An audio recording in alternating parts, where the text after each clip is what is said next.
Hey everybody, it's Norm from Tested, and I just got back from a really cool demo. A couple months back, I had a chance to use the HaptX virtual reality controller. It's a company making these gloves, essentially, that you put in your hands, and for purposes like virtual reality, you can have hand presence with finger tracking, your positional tracking of your arms, but most importantly, tactile and haptic feedback and resistive feedback in the way they design these hands. You gotta check that video out. I chatted with one of their co-founders about the technology that gives you precise tactical feedback in VR, but the applications for HaptX extend beyond VR. And they've partnered with a couple companies, specifically robotics companies, to also let their gloves be controllers for Telepresence robotics, robotics. That's right. The idea is that you would wear these HaptX controllers and they would have robotic arms that are made by a company called Shadow. They would also have sensors on fingertips from a company called Syntouch.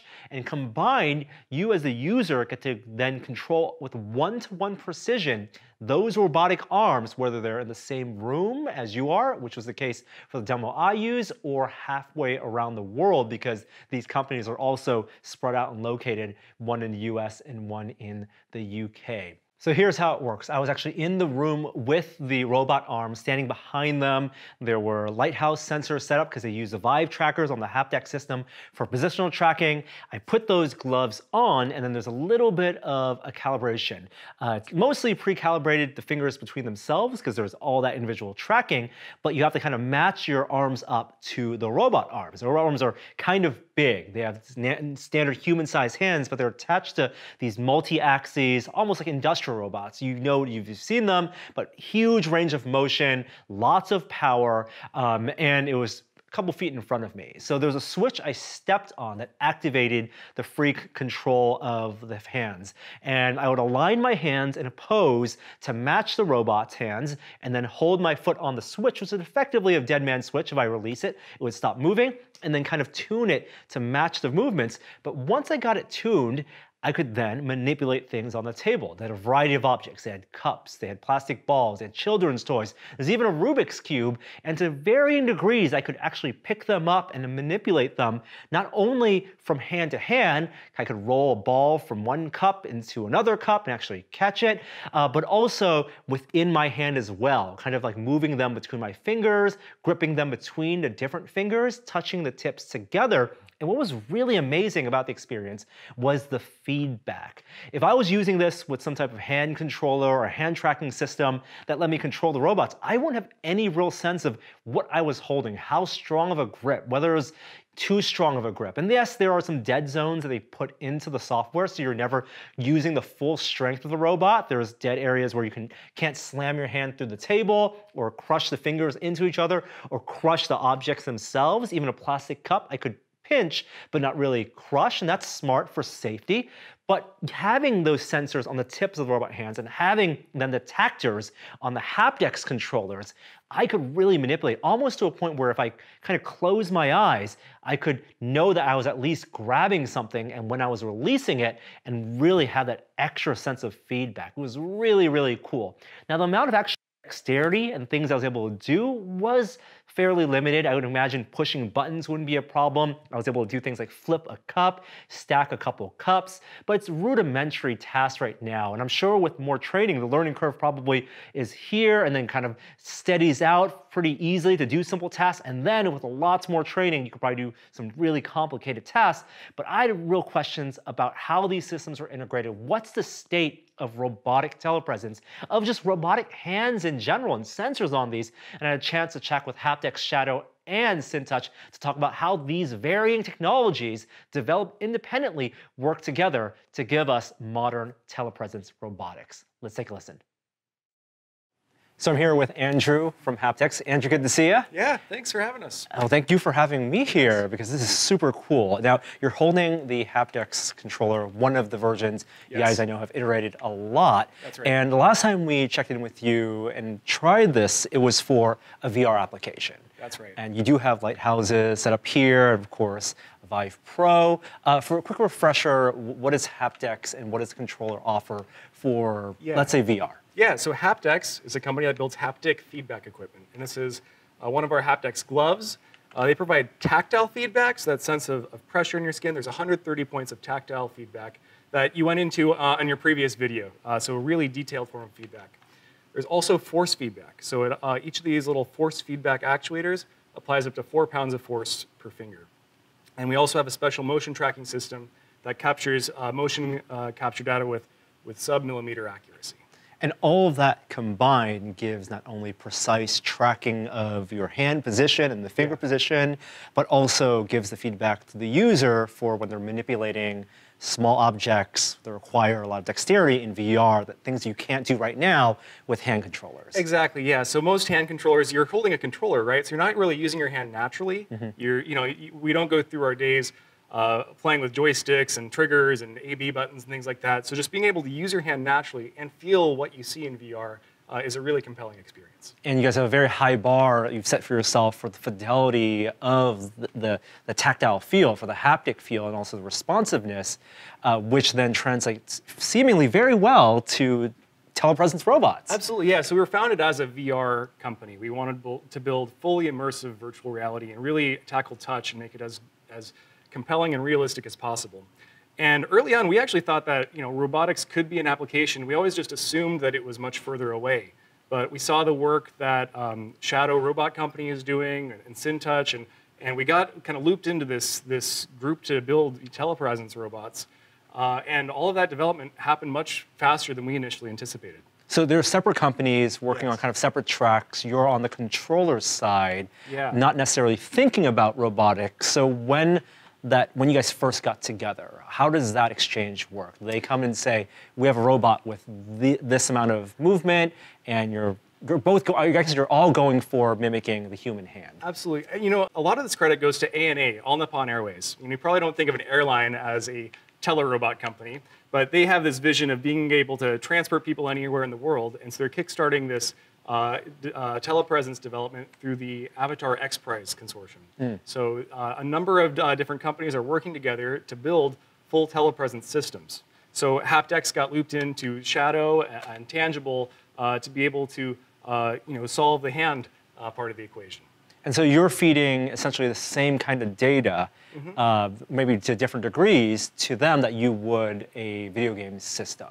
Yeah, exactly. So we're still using the HTC Vive Lighthouse systems to track 6 degrees of freedom hand tracking. Then we have our magnetic motion tracking system that captures that data, and it translates very well into what Shadow needs to control the robotic hands. Now, I'm using this demo in a place where the robot hands and your gloves are in the same room, but that's not the dream scenario, or is that? Actually, what's funny is it's very rare that this whole system is together. Shadow is primarily based in London, and HaptX is primarily in California. So when we developed this, the HaptX engineers were in California, Shadow's engineers were in London. We actually did this all remotely. So it works very well over just an internet connection, being able to control your hands. And it's very cool to be able to really transport your hands anywhere in the world.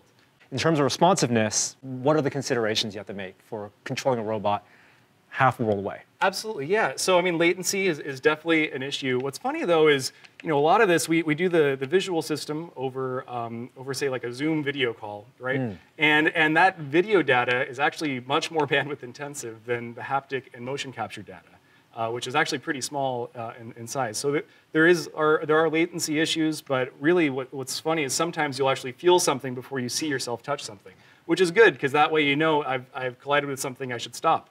And we think that a lot of very cool technologies. I think a big theme of this is the convergence of things with our system, with the Shadow hands, but then like 5G technologies, being able to create more reliable, faster connections will also help benefit telepresence. And I guess that's why touch is so important here, because even video, and you're talking about just a conference call that may not be stereo, or it could be stereo. It's something that is a problem that also needs to be solved. But the dream state, I guess, is that you're getting more information almost through touch than you are just by sight, and they work together. Absolutely, yeah. Everything certainly comes together. That as you see yourself touch something, you feel yourself touch something, it actually feels like that robotic hand is your hand. And really all those senses coming together helps create a more compelling experience. Well, we want to get a better sense of the capabilities of the robot hand and how those are developed. And so I guess we're going to chat with Shadow about that next. Sounds good. Thank you so much, Andrew. Thanks, Norm. So now I'm with Rich and Jeremy, who both work with the companies that work on the other side of the telepresence robotics equation, the robotics. This is super cool. We've seen a bunch of different robots try to emulate, hands from prosthetics. I guess let's start there. What goes into the design of and manufacturing of a robot hand? Sure. So the thing about robot hands is the human hand is absolutely awe-inspiringly amazing. Every time we try and copy part of the human hand and replicate it on a robot, we'll sit there for months going, why is it so good? Why is it so good? Just as an example, we have 4 movements in each of the fingers here. We have a bend in the palm to bring it up, to give it that kind of curl that your hand has. And then we have a thumb that has 5 different movements. Now, we can't actually do the same 5 movements as your thumb has, because the base of your thumb will dislocate and relocate and roll around.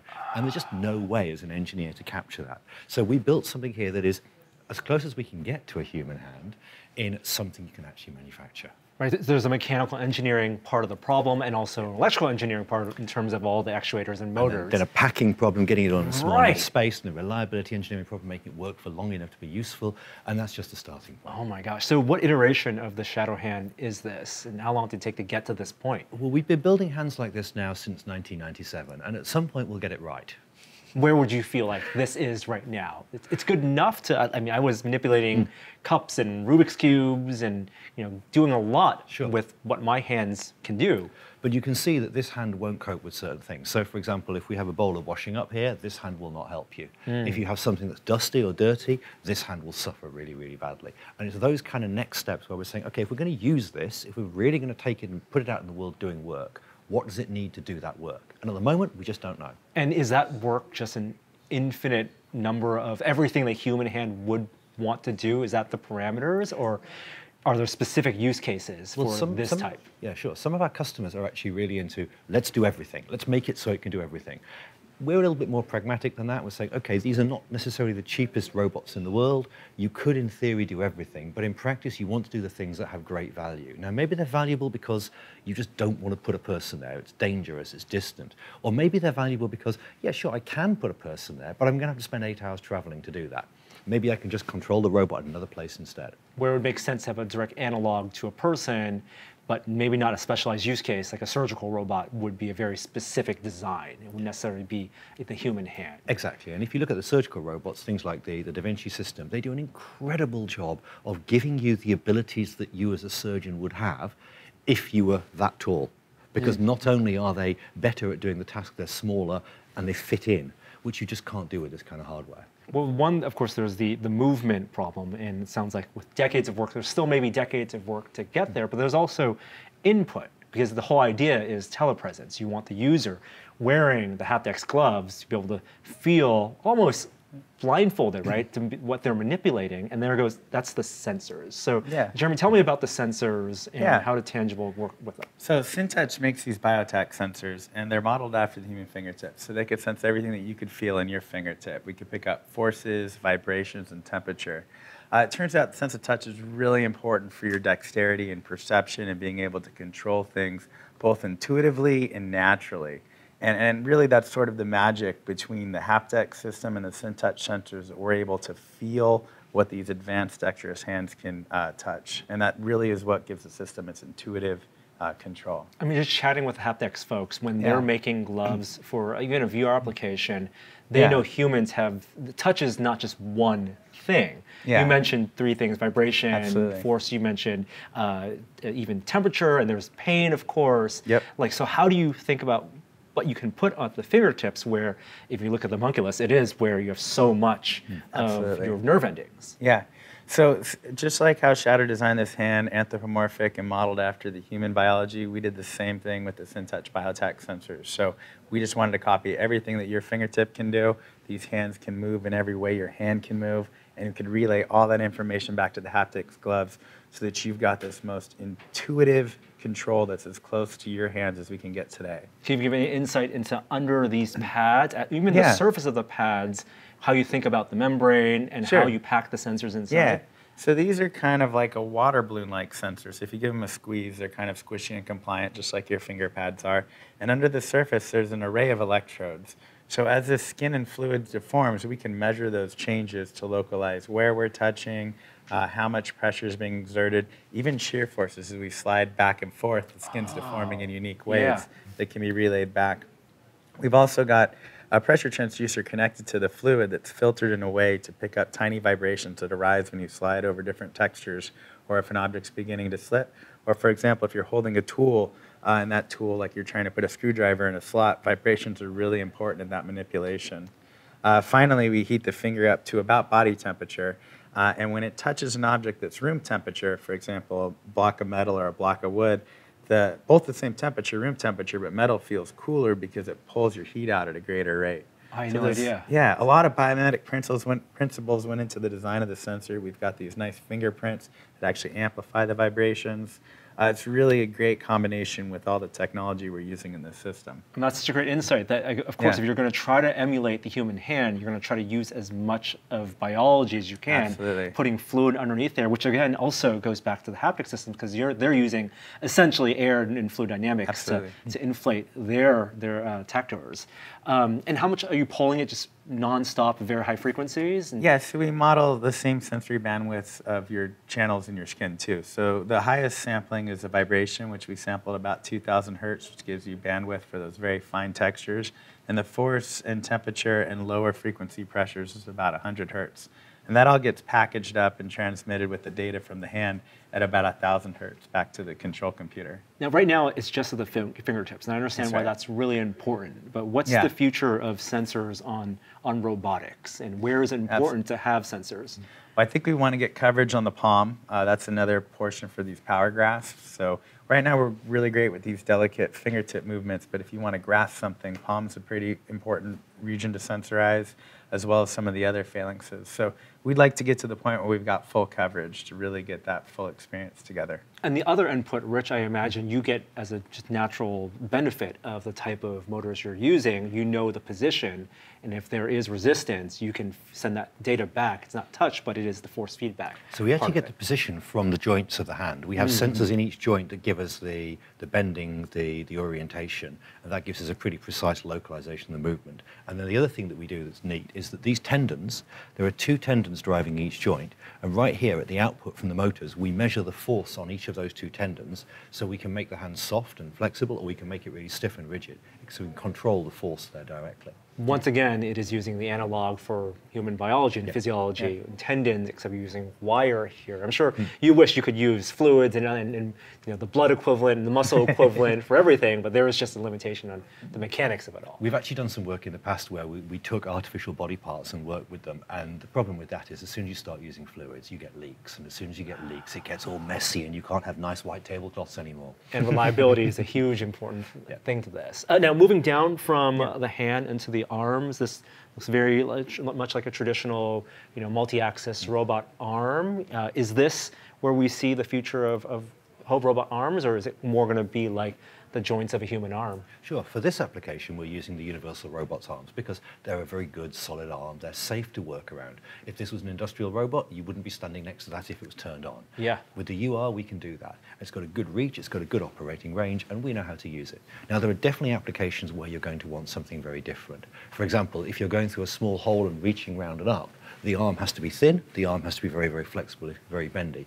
Or if you want to reach something a long way away, maybe you'd use a very long arm of a completely different type, maybe a snake arm type thing. But for this, kind of working with the tele-robot, understanding what to do and how to do it, and working out what we can do with tele-robots, the UR hardware is fantastic. And of course, it sounds like it can be modular. You can choose the right type of mechanics for the right application. You just have to marry everything together, which is kind of like what this whole project's about. 3 different companies coming together and marrying their technologies. How does that collaboration work? And how do you push each other, you know, to make sure there is no weak point and where there are strengths to the systems for the user and end user experience? Well, we like to joke that working with 3 companies in 3 different parts of the world with a sponsor on yet another set of time zones 8 hours out keeps us honest doing tele-robots, because if we can't make that bit work, how are we going to make the robot work remotely? Yeah. It's really been amazing between Tangible and HaptX and Shadow just collaborating on this project. Everyone's been great to work with. The engineers have been excited on this fun project. I think that how exciting this is has been a big driver for keeping things working together as well as they have been. And it's a problem that's not solved yet. You can see the roadmap going forward, Yeah. and there are advances in everything from the software to manufacturing to different experiments that you've been working on. It's also one of those great points where you realize that suddenly everything got good enough and now something new is actually possible. 10, 20 years ago, you could build a tele-robot, but it would be a heroic endeavor. You'd have people at the top science of the game making things that were just about working. Today, all of these things are available commercially. We bring them together, we integrate them, and as you say, we have a modular system and we know that we can go, okay, we can do better than that, or we need this instead of that. We have options, we have ways to play with it. So suddenly we have an ecosystem rather than a one-off sort of showcase or demonstrator. Does that also change your own goals and the bar for the end goal? Is there a goal? Is there a benchmark or milestone where you say, once the robot can do this, we feel satisfied, or we've reached the next level? Well, when A&A brought us together the first time, they said, we're doing this X Prize, the Avatar X Prize. We'd like you to show the teams what's possible today. Yeah. And so we did that. And then we kind of looked at the Avatar X Prize competition and said, you might have to turn the difficulty level up a little bit on this competition because we can actually do a lot of these things now with this hardware. And they went away and said, great, that's exactly the challenge we want. So for us, it's about, can we get a human to do a task as well as if they were there? Is it useful? Would you actually say, let's use the tele-robot rather than putting someone in protective equipment and sending them through that door? If we can do that, then that's a fantastic achievement. And using this, it feels very much like it's in its infancy.